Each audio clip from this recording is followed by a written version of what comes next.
아버지, 오늘 이 시간에 이제 주의 말씀을 듣기를 원합니다. 저희들이 올려드릴 수 있는 것들, 다 주님께 드릴 수 있는 것들 다 드렸습니다. 헌금도 드리고 찬양도 드리고 우리의 마음도 드렸습니다. 이제는 이 시간에 주님께서 우리에게 주님만이 주실 수 있는 귀한 진리의 영을 부어 주옵소서. 그래야 듣고 깨달을 수 있게 하시고 내 영혼이 다시 살아날 수 있는, 또한 힘을 얻을 수 있는 그러한 귀한 은혜의 시간이 될 수 있도록 하나님 역사하여 주옵소서. 예수님의 이름으로 기도드리옵나이다. 아멘. 찬양을 굳이 가정마다 이렇게 돌아가면서 하지 않습니까? 어떤 분들은 순서가 빨리 돌아와서 좀 그렇습니다 라고는 하는데, 제가 지금까지 살아오면서 하나님이 원하시는 게 뭘까? 하나님께 내가 드릴 수 있는 게 뭘까라고 생각해 보니까요, 그렇게 많지 않는 겁니다. 하나님이 수양에 수천에 만만에 재물이 필요한 분도 아니시고, 뿐만 아니라 내가 드리는 헌금이 과연 하나님을 기쁘시게 해드릴 수 있는 것도 아니라라는 생각이 드는 겁니다. 과연 나를 지으신 하나님께 내가 무엇으로 기쁘게 하고 무엇을 드릴 수가 있을까 생각할 때에, 제가 개인적으로 깨닫는 것은 내 입술의 찬미, 내 입술의 찬양 말고는 과연 하나님이 무엇을 그렇게 기뻐 받아 주실 수 있을까라는 생각이 들었던 겁니다. 그래서 여러분, 찬양할 때에 사람을 의식해서 부르는 찬양과 하나님께 마음을 담아서 부르는 찬양은 그 의미가 달라집니다. 많은 분들이 하나님과의 관계 속에서 무엇을 중요시해야 되는지를 잘 모를 때가 있습니다. 다시 말하면 같은 찬양을 부르고 헌금을 하더라도요, 어떤 사람은 그 마음을 담아서 헌금하고 마음을 담아서 찬양하는 사람이 있습니다. 마음을 담는 법을 모르는 이들이 의외로 얼마나 많은지 여러분 아십니까? 결혼할 때도 연애할 때도요, 마음을 담은 진정한 사랑이 느껴질 때 결혼하지 않습니까? 그런데 저 사람이 나 돈 보고 하는 거 아니야? 나 배경을 보고 하는 게 아니야? 이런 생각이 들어서 마음이 와닿지 않으면요, 결단코 결혼할 수 없는 것과 여러분 똑같습니다. 사랑하는 여러분, 오늘 이 시간에 비록 육신은 앉아있지만 여러분의 간절한 마음이요, 하나님께 전달될 수 있게 되기를 간절히 주의 이름으로 축원합니다. 오늘 제목을 당신은 그리스도인입니까? 라는 제목으로 제목을 정해봤습니다. 제가 이런 문구를 잘 쓰지를 않습니다. 사실은 제목 잡을 때에 성경에 있는 말씀을 가지고 제목을 주로 잡는 편인데, 제가 뜻밖에도 저의 표현으로 당신은 그리스도인입니까? 라는 제목으로 말씀을 전해야겠다라는 생각을 하게 됐습니다. 오늘 본문의 말씀에 보면은 사도행전 11장의 말씀인데, 때에 스데반의 일로 일어난 환난을 인하여 흩어진 자들이 베니게와 구브로와 안디옥까지 이르러 도를 유대인에게만 전하는데, 여러분이 아는 것처럼 스데반의 사건이라는 것은 스데반 집사가 복음을 전하다가 돌에 맞아 죽게 되는 일이 벌어졌습니다. 당시에 복음을 전한다라는 것은 누군가에게 돌 맞아 죽을 일 정도의 그런 위험한 일이었습니다.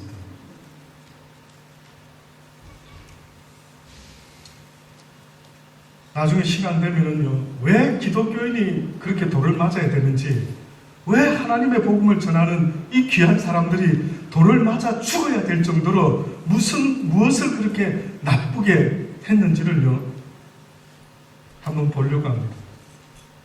자, 이 일이 있고 나서 많은 사람들이 흩어졌는데, 그래서 복음을, 예수님에 대한 그 구원의 역사를 유대인에게만 전하는데, 그 중에 구브로와 구레네 몇 사람이 안디옥에 이르러 헬라인에게도 말하여 주 예수를 전파하니, 주의 손이 그들과 함께 하시며 수다한 사람이 믿고 주께로 돌아왔다고 합니다. 예루살렘 교회가 이 사람들의 소문을 듣고 바나바를 안디옥까지 보내었더라. 저가 이르러 하나님의 은혜를 보고 기뻐하여 모든 사람에게 굳은 마음으로 주께 붙어 있으라 라고 권하니, 바나바는 착한 사람이요 성령과 믿음이 충만한 자이라. 이에 큰 무리가 죽게 더 하더라. 바나바가 사울을 찾으러 다소에 가서 만남에 안디옥에 데리고 와서 둘이 교회에 1년간 모여 있어 큰 무리를 가르쳤고 제자들이 안디옥에서 비로소 그리스도인이라 일컬음을 받게 되었더래요. 성경에서 그리스도인이라고 하는 이 단어는요, 세 군데밖에 나오지 않습니다. 사도행전 우리가 방금 보았던 11장 26절과 26장 28절, 베드로전서 4장 16절에 나오는 이야기입니다.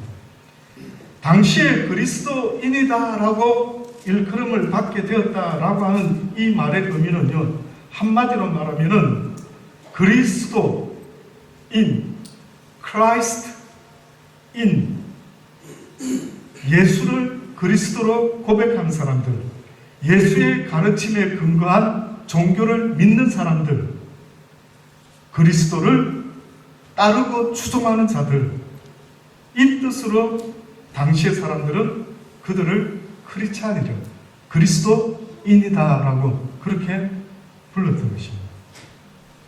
그러니 결국 저와 여러분이 예수를 믿고 그리스도인이 된다라고 하는 것은요, 그분의 말씀대로 쫓아 행한다라는 뜻이 있습니다.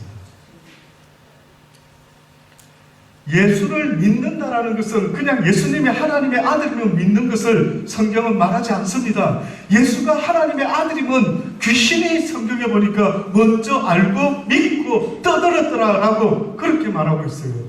그래서 우리가 예수를 믿습니다라고 하는 것, 그는 그리스도인이다라고 하는 것은요, 하나님의 말씀대로 순종하며 살아가는 사람을 바로 그리스도인이다라고 말하는 거예요. 여러분, 차고가 있죠. 가라지가 있죠. 차가 들어가는 곳이 있습니다. 그런데 차가 들어가는 곳에 사람이 들어갔다고 차가 됩니까? 왜 차가 안 되죠? 차고에 사람이 들어가면은 차고가 안 되는 것처럼요, 사람이 교회를 다닌다라고 해서 그리스도인이 되는 것이 아니다. 저는 여러분이 다 그리스도인이 되기를 주의 이름으로 축원합니다. 기왕 이 세상에 아직 시간 있을 때, 무슨 시간? 예수 그리스도를 믿고 그리스도인이 될 수 있는 이 찬스가 아직 우리에게 주어졌을 때, 저는 여러분이요 그리스도인이 되기를 간절히 주의 이름으로 축원합니다. 어떤 직업을 가져도 저는 개의치 않습니다. 여러분이 타일을 하든지, 여러분이 전기를 하든지, 여러분이 선교사가 되든지, 여러분이 목사가 되든지, 장로가 되든지, 교회 다니는 사람이 되든지, 저는 어떻게 돼도 상관은 없지만은요, 제가 바라는 것은 여러분이 그리스도인이 되기를 간절히 주의 이름으로 축원하는 것입니다. 왠 줄 아십니까? 여러분, 이 세상 조금 살아보면은요, 이 세상에는 소망이 없음을 금방 느끼게 됩니다. 이 세상에 소망이 없다고요. 사람이 살아가면서 어떠한 소망을 가지고 살아야 되는데, 희망을 가지고 살아야 되는데, 절망하지 않고 살아야 되는데, 사람이 산다라는 것은요, 어떤 면에서 나를 살도록 이끌어주는 힘과 능력이 있다면 그것은 바로 소망이라는 게 있어야 됩니다. 그 우습게 보지 마세요. 뭐 소망이 있으나 마나 목사님, 그 뭐 그래 대단할 거요? 아니요. 소망이 있어야 되는 겁니다. 무슨 소망이 있느냐고 지금 제가 여쭤보기를 원하는 것입니다. 유대인들이 독일군들에게 의해서요, 엄청난 유대인들이 잡혀가지고 감옥에서 죽을 날만 기다리고 있었죠. 그때에 두 부류가 있었습니다. 소망 없이 이제는 절망 가운데 살아가는 유대인들이 있었고요, 그 어려운 환경 속에서도 소망을 가지고 살았던 유대인들이 있었어요. 근데 소망을 가진 어떤 사람의 간증입니다. 그분은 그 감옥에서도 매일같이 일어나면 세수를 하고 면도를 하고요, 아주 단정하게 늘 내일을 준비하며 오늘 하루를 열심히 최선을 다해서 깔끔한 모습으로 그렇게 살았던 겁니다. 근데 어떤 사람은요, 소망이 없다 보니까 세수도 안 하고 면도도 안 하고 그냥 지저분한 모습으로 이렇게 지냈던 거예요. 근데 간수장이요, 한 사람씩 한 사람씩을 유대인을 처형시키는데 들어와가지고 누구를 처형시킬까 이렇게 보는 겁니다. 여러분이 간수장 같으면 누구부터 데려갈까요? 눈 쌍꺼풀 있는 사람이요? 아니면 머리 색깔이 까만 사람부터 기준이 있겠죠. 여러분이 간수장 같으면 누굴 오늘도 하나 데려와 죽이게. 그러면 어떤 사람을 데려가서 죽일 것 같습니까? 그저 죽여도 아깝지 않을 것 같은 사람. 그렇죠? 진짜 아니 그냥 막 손도 안 대고 그냥 절망스러워 보이는 딱 한눈에 봐도 저 사람 살고 싶지 않구나. 그런 사람을 데리고 가서요 처형시킬 수가 있지 않겠습니까? 그런데 이 깔끔하게 하는 이 유대인이요 결국은 독일이 망할 때까지 죽지 않고 감옥에서 살아서 해방을 맞이했답니다.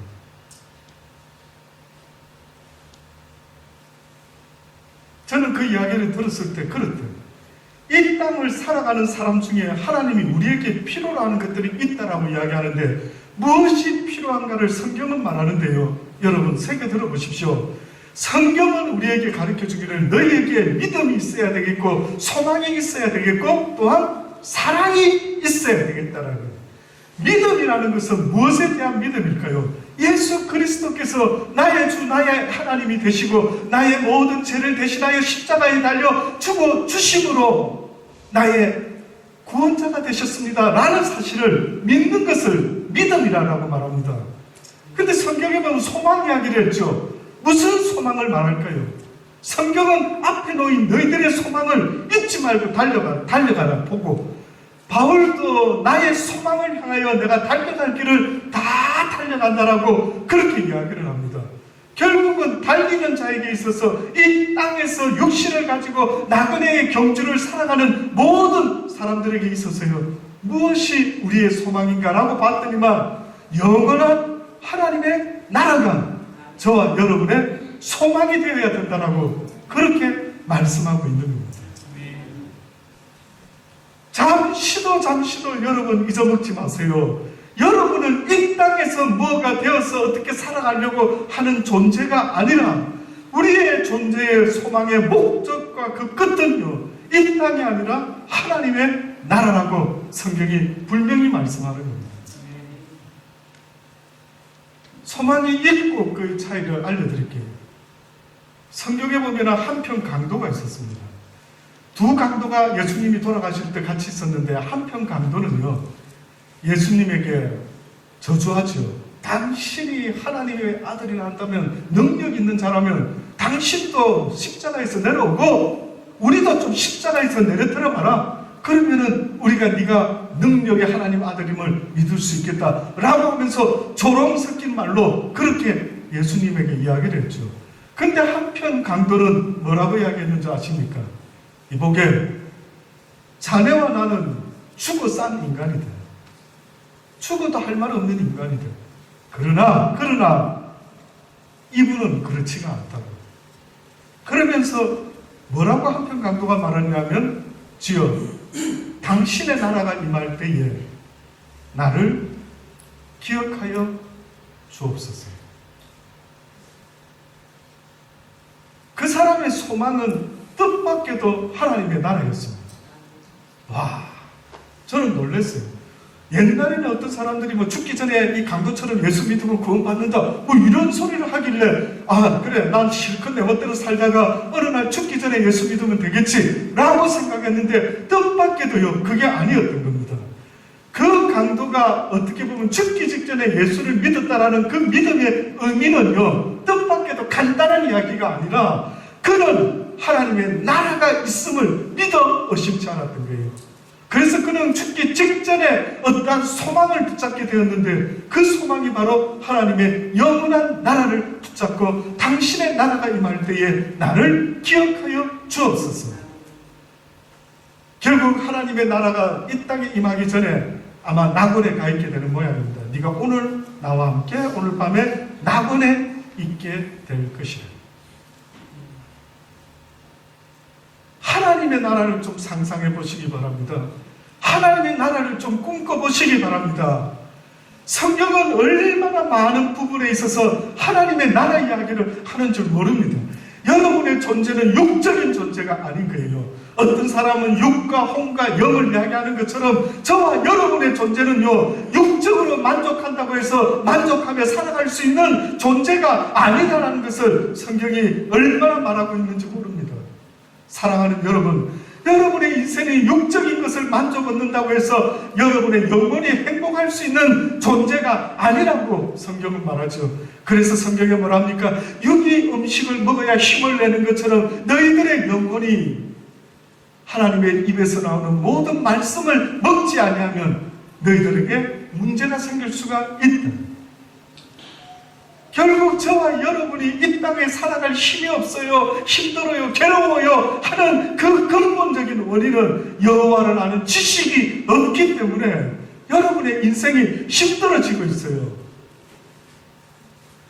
돈이 조금만 부족하면 내 인생이 힘들겠구나 싶어서 악착같이 돈을 벌면서도 어찌하여 하나님을 아는 지식이 부족하면은 내 손발이 괴롭겠구나라는 생각을 왜 못하십니까?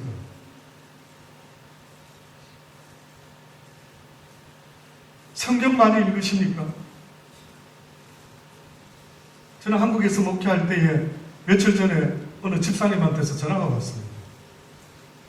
목사님, 요즘 제가 아이 문제 때문에 아이가 다치고 또 둘째 아이는 몸에 벌써 당뇨가 있어서 참 속상합니다. 그러면서요, 이분이 근데 요즘은 그 힘든 가운데 하나님 말씀을 얼마나 많이 열심히 읽고 있는지 모릅니다. 그러더라고요. 옛날에 목사님이 한국에 계셨을 때에 그렇게 저희들에게 성경을 날마다 읽고 먹어야 된다라고 그렇게 했을 때는 그냥 적당히 들었는데 지금 생각해보니 하나님의 말씀을 날마다 읽고 듣고 그 가운데 지켜 행해야 된다는 것이 이제는 내가 사는 길이라는 거예요. 그러니까 그분이 뭘 깨달았느냐 하면은 인생의 어려운 일은 계속해서 일어나는데 어려운 일을 없애달라고 여러분은 기도하지만 하나님은 사단을 왜 내버려 뒀는지 이유가 있는 것처럼 하나님은 우리에게 시험을 없애주겠다는 말을 한 게 아니라 시험에 들지 않기를 날마다 깨어서 기도함으로 하나님의 말씀으로 늘 무장되어 있으라고 그렇게 말씀하는 거예요. 저는 아이들을 키우는 이 시대가 얼마나 부담스러운지 모릅니다. 내 아이인 것 같지만 내 아이들이요, 텔레비를 보고 게임에 빠지고 만약에 뭐 오락에 빠지고 할 때에 이가 어떻게 내 아이인가, 이가 어떻게 내 아이라고 말할 수가 있는가 하는 생각이 드는 겁니다. 하나님, 이 아이들을, 이 세대를 불쌍히 여겨주시고 지켜주옵소서. 어떻게 하면 좋습니까? 이들에게 어떻게 하면 하나님의 말씀이 꿀송이와 같이 단 진리의 말씀임을 어떻게 가르쳐 줄 수 있습니까? 설교하는 이 시간에 저에게 거룩한 부담감이 있다면요, 여러분에게 하나님의 말씀이 얼마나 중요하고 그 말씀을 얼마나 날마다 사모하며 읽고 그 말씀 가운데 지켜 행하려고 하는 애쓰는 그 모습들, 이것이 없이는 여러분은 그리스도인이 될 수가 없다. 교회 다니는 사람은 될 수 있어도, 설교하는 목사는 될 수 있어도, 교회 일을 위해서 많이 막 물질적으로 할 수 있는 아주 비즈니스 하는 장로님은 될 수 있을지 몰라도, 그러나 크리스찬 목사, 크리스찬 장로, 크리스찬 집사가 되기는요, 저절로 되는 것은 아니다.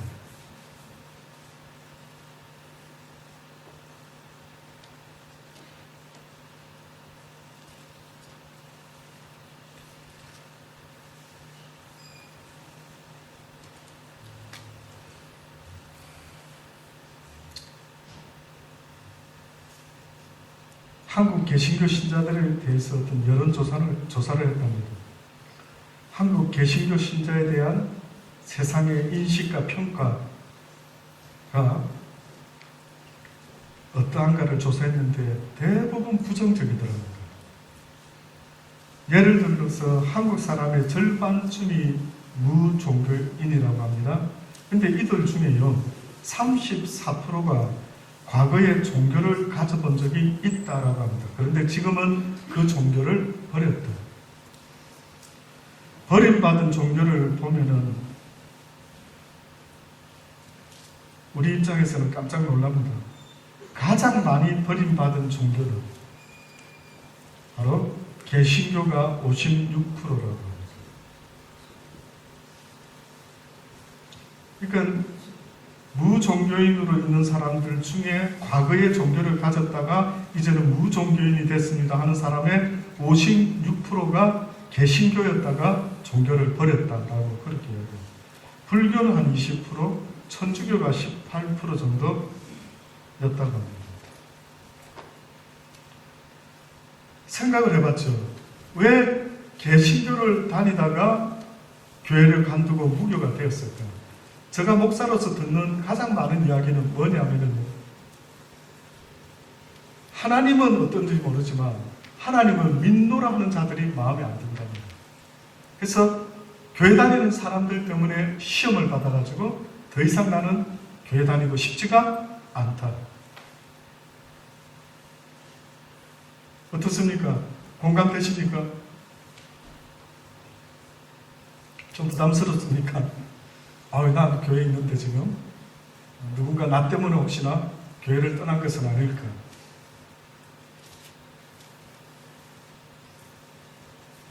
그래서 이런 재미난 표현이 있습니다.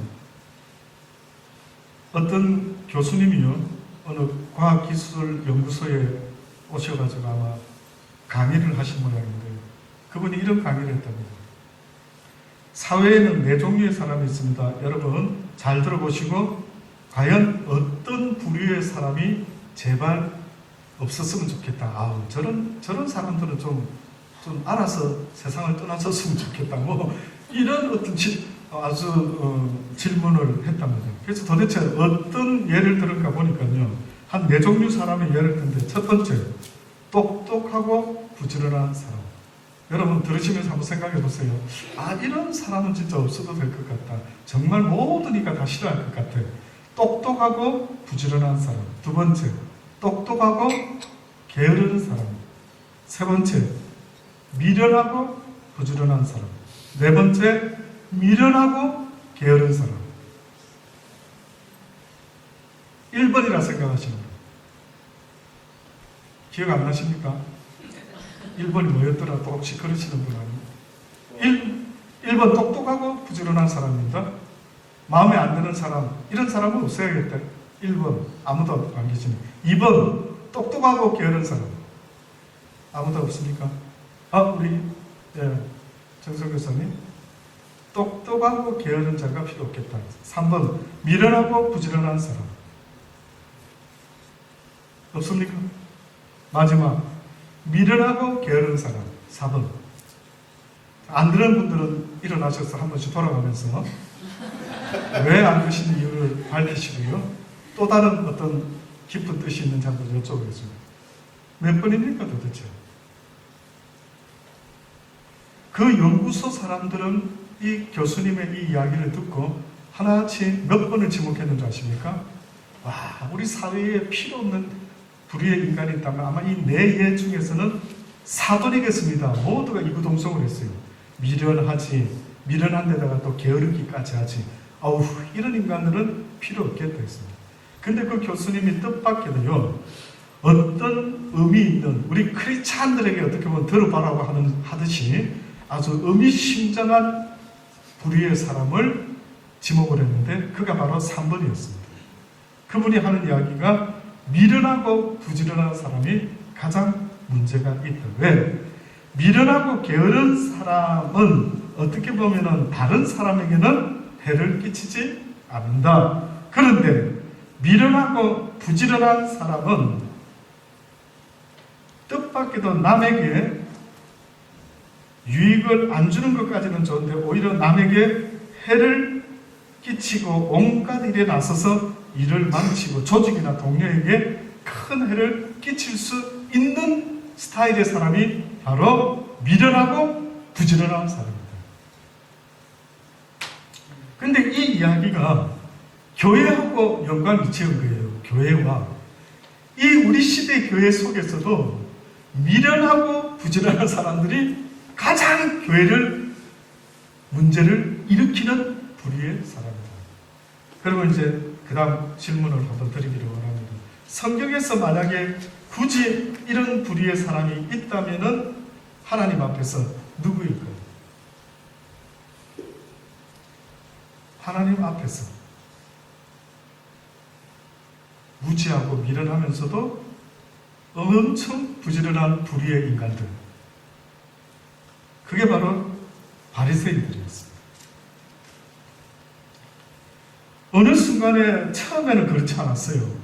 처음에 예수를 믿었던 사람들은요, 그 진리의 말씀을 듣고 어떻게 변화가 일어났느냐 하면 날마다 사도들의 입에서 나오는 말씀을 들으려고 날마다 모이기를 힘썼어요. 여러분, 제가 이제부터 우리 40일 특별 부흥성회를 하겠습니다. 매일 저녁에 교회 나와서 우리가 하나님께 예배하십시다. 자신 있습니까? 엄청 아마 저한테 컴플레인 걸 수도 있을 겁니다. 목사님, 왜 그런 무리수를 두십니까? 왜 그렇게 날마다 어떻게 설교 준비하시려고, 어떻게 이야기하려고 매일매일 40일 동안이나 모이자고 하십니까? 아마 이랬겠지요. 그런데 여러분, 초대교회에 하나님의 성령의 능력을 받은 힘있게 복음을 전하는 하나님의 사람들의 이야기를 듣고 사람들이 변화가 일어났는데 날마다 모이기를 힘쓰는 거예요. 그리고 올 때마다 먹을 것을 들고 와가지고 조금도 제 것을 제 것으로 여기지 않고 서로 나누며 그렇게 막 형제같이 사랑에 우애 있는 가정처럼 그렇게 하나님의 사람들이 모여서 우애 있게 살기 시작했습니다. 처음에 그랬습니다. 처음에는. 그랬더니만 예수를 모르는 사람들이요, 저 예수쟁이들, 그리스도인들 봐, 저들은 좀 특별한데, 보니까 그동안 자기들은 모두가 내 것을 내 것으로 여기고 막 빼앗기지 않으려고 살아왔는데 기꺼이 주의 이름으로 막 나누기 시작하는 거예요. 그러면 성령의 역사라는 것은 무엇입니까 도대체? 도대체 여러분이 성령 받았어요? 성령 체험했어요? 무슨 미닝입니까? 실제 성령 체험을 했다면요, 첫 번째 일어나는 것은 회개입니다.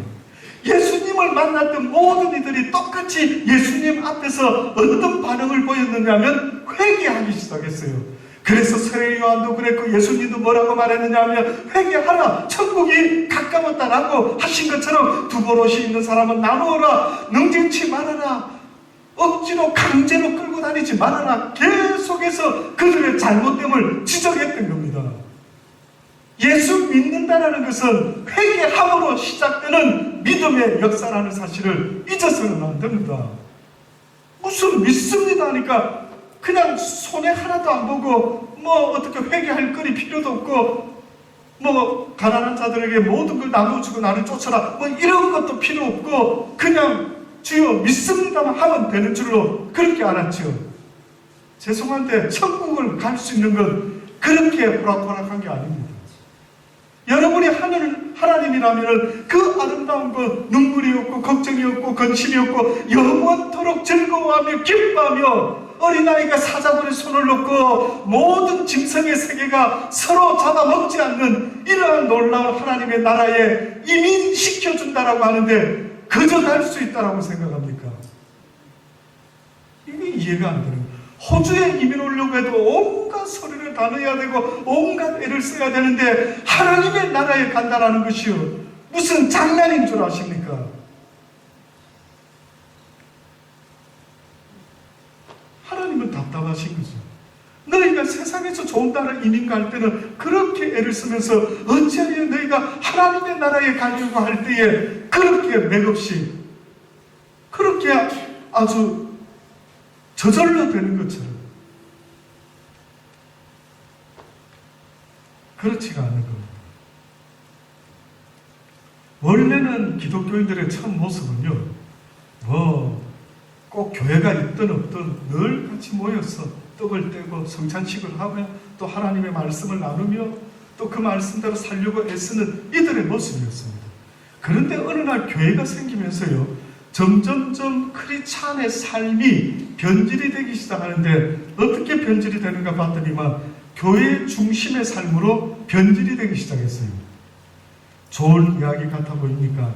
요한복음 2장 13절로부터 보면 유대인의 유월절이 가까운지라 예수께서 예루살렘에 올라가셨더니 성전 안에서 소와 양과 비둘기 파는 사람들과 돈 바꾸는 사람들의 앉은 것을 보시고 노끈으로 채찍을 만드사 양이나 소를 다 성전에서 내어 쫓으시고 돈 바꾸는 사람들과 돈을 쏟으시며 상을 엎으시고 비둘기 파는 사람들에게 이르되 이것을 여기서 가져가라.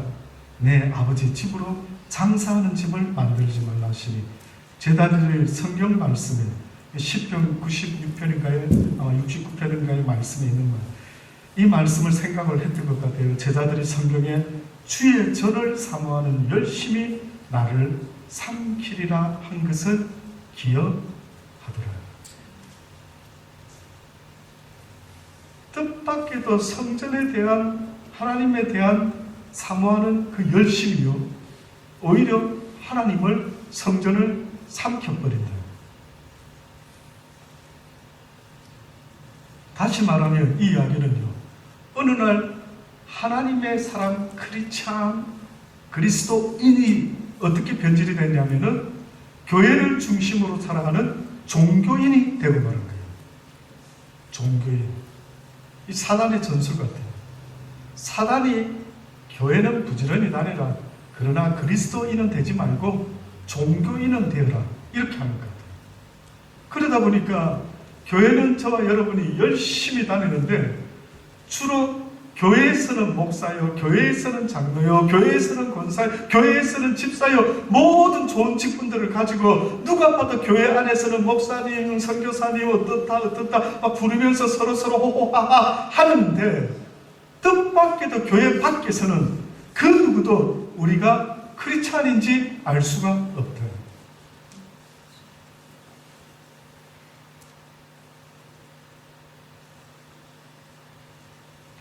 한국 교회를 아십니까?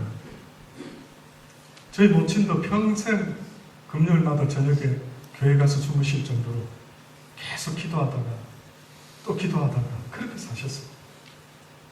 한국 교회를 좀 섬겨보려면 얼마나 힘든지 모릅니다. 직분 맡으면 성가대 해야 되지요. 뭐 주일학교, 반사, 보면은 막 목사나 전도사는 그래도 괜찮은데 평신도라고 하는 직분자들이 교회에서 섬길 때는 직장도 일주일 동안 내 다니다가 또 교회 와서 또 그분들은, 저는요, 그분들은 뭐 죽을 순교자의 값으로 교회를 섬기는 것 같아요. 참 놀랍습니다. 때로는 목사님들끼리 모이면은 별로 좋은 이야기도 있겠지만 때로는 하는 말들이 그저 성도들이 딴 생각 못하도록 막 돌리라는 겁니다. 프로그램을 개발해서 만들어서 막 돌려야 뭐 교회에 대한 불평도 불만도 하지 않도록 만들어내서 교회가 평화롭게 굴러 돌아간다라고 그렇게 이야기하더라고요. 저도 그런 줄 알았습니다. 그러나 어느 날 제가 믿는 그 하나님 앞에서 그 뜻을 헤아려 보고 또 헤아려 보니까요, 뜻밖에도 하나님이 원하는 것은 종교 행위의 삶이 아니라 크리스찬의 삶을 살아갑니다. 저는 사랑하는 여러분들이요, 교회에서만 크리스찬의 흉내를 내는 이들이 되지 않기를 주의 이름으로 축원합니다. 저는 여러분의 삶을 보고 누군가가 이렇게 했으면 좋겠어요. 당신은 뭔가 나하고 다른 것 같다. 당신에게서는 좀 다른 냄새가 나는 것 같다. 당신은 어떤 사람입니까? 그랬을 때에 요나와 같이 비록 그가 도망가는 상황에서라도 나는 온 천하의 유일하신 하나님을 섬기는 자이다라고 그렇게 고백했을 때, 그가 비록 기꺼이 죽을지언정 나를 바다에 던지고 이 모든 어려움에서 해방되시오 라고 했던 이 요나의 고백처럼요, 저는 여러분이 어느 날 살아가는데 주변의 사람이 어머 하면서 여러분에게 관심을 가져주고요, 여러분이 어떤 사람인지 궁금해서 물어볼 때에 나는 하나님을 섬기는 사람입니다 라고 고백해서 그 사람이 듣고, 와, 그러면 주일날에 교회 나가십니까? 예, 교회 갑니다. 어느 교회 나가십니까? 저도 한번 가고 싶습니다. 이렇게 해서 전도된다면요, 굉장히 성경적인 것 같아요. 오늘 본문의 말씀에도 여러분 방금도 읽었던 것처럼요, 전도는 우리가 하는 것이 아닙니다. 24절에 오늘 본문에 바나바는 착한 사람이요 성령과 믿음이 충만한 자라 이에 큰 무리가 죽게 다하였더라. 또 그 위에 말씀에 21절 주의 손이 그들과 함께 하심에 수다한 사람이 믿고 죽게 돌아오더라. 전도는 저와 여러분이 하는 것은 아닙니다. 저와 여러분을 통해서 하나님께서 전도하시는데, 이 전도자들에게는 이렇게 말씀으로 복음이 전파되게 하셨지만, 초대교회 전도자들의 말을 듣고 크리스천의 삶을 살았던 이들의 모습을 보고 주변에 하나님을 알지 못하는 이들이 뭐라고 했다고요? 칭송했더라. 어떻게 했길래 칭송을 받죠? 이 말씀만 드리고 마치겠습니다. 여러분, 초대교회 성도들이 서로 모든 걸 내려놓고 이제 조금 더 제 것으로 여기지 않고 자기를 위하여 살아왔던 삶을 내려놓고 이제는 이웃을 위하여 교우들과 함께 나누며 살아가는 삶을 살기 시작하는데, 이때 세상 사람들이 그 크리스찬들의 삶을 모습을 보고 칭송했더라라고 했습니다.